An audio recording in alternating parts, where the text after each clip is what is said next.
জন্য আমরা এই অবস্থায় আছি। আপনি যত দ্রুত পাঠাবেন তত তাড়াতাড়ি পরিস্থিতি আমরা সামাল দিতে পারবো। যাচ্ছে, কিন্তু আমার মনে হয় আবার মানে অন্যরকম কজ সাইন না হয় সেটাও দেখতে হবে। না অবশ্যই এটা হবে না, আমরা এটা নিশ্চিত করব এবং আমরা বলছি যে দাবি সব মানা হবে, তোমরা ফায়ারিং বন্ধ করো। শুধু কারা কারা করতেছে তাদের দিকে একটু ছবিটা নিয়ে রাখা দরকার। জি আপা, ও আসছিল গুলি করতে আমাকে, ও হয়তো সেই মুহূর্তে করতে পারে নাই, আমার একদম গায়ের মধ্যে টাকা দিয়েছিল এসএমজি। Any casualty no?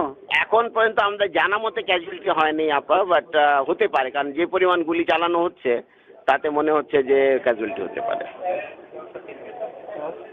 আমি দেখে হেলিকপ্টার পাঠানোর চেষ্টা করছি। আর আমরা সাহস হারাচ্ছি না, আপনি দোয়া করবেন। জি আমি ট্রুপ যাচ্ছে এবং হেলিকপ্টার পাঠাচ্ছি। ধন্যবাদ, ধন্যবাদ।